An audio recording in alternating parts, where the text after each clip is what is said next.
ആനക്കൂട്ടിലെ അപകടമരണം. ഉദ്യോഗസ്ഥരുടെ തികഞ്ഞ അനാസ്ഥയെന്ന് ജനങ്ങൾ. കോന്നി ആനക്കൂട്ടിലെ 4 വയസ്സുകാരന്റെ അപകടമരണത്തിൽ സെക്ഷൻ ഫോറസ്റ്റ് ഓഫീസർ ഉൾപ്പെടെ 5 ഉദ്യോഗസ്ഥർക്ക് suspension. Konni DFO, range forest officer എന്നിവരെ സ്ഥലം മാറ്റാനും വനം വകുപ്പ് തീരുമാനിച്ചു. സുരക്ഷ ഉറപ്പാക്കുന്നതിൽ ഉദ്യോഗസ്ഥർ വരുത്തിയ കടുത്ത അനാസ്ഥയാണ് കോൺക്രീറ്റ് തൂൺ വീണ് കുട്ടി മരിക്കാൻ കാരണമായതെന്നും വകുപ്പ് തല അന്വേഷണത്തിൽ കണ്ടെത്തി. 4 വയസ്സുകാരന്റെ ജീവനെടുത്ത അനാസ്ഥയിലാണ് കടുത്ത നടപടിയുണ്ടായത്. ഇക്കോ ടൂറിസം കേന്ദ്രമായ കോന്നി ആനക്കൂടിന്റെ ചുമതലയുള്ള section forest officer R. Anilkumar, സുരക്ഷാ ചുമതലയുള്ള ബീറ്റ് ഫോറസ്റ്റ് ഓഫീസർമാരായ സലീം, സതീഷ്, സജിനി, സുമയ്യ, ഷാജി എന്നിവരെയാണ് സസ്പെൻഡ് ചെയ്തത്.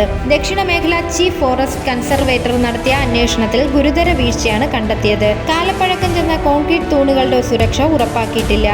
ആനക്കൂടിന്റെ ചുമതലയുള്ള ജീവനക്കാർക്ക് ഗുരുതര വീഴ്ച സംഭവിച്ചു. 4 വയസ്സുകാരൻ ചുറ്റിപ്പിടിച്ചപ്പോൾ തന്നെ തൂണ് ഇളകി വീണിരുന്നു. കുട്ടികളടക്കം നിരവധി വിനോദസഞ്ചാരികളെത്തുന്ന ഇക്കോ ടൂറിസം കേന്ദ്രത്തിന്റെ സുരക്ഷയെ തന്നെ ചോദ്യം ചെയ്ത സംഭവത്തിൽ കടുത്ത നടപടി തന്നെ വനം വകുപ്പ് സ്വീകരിച്ചു.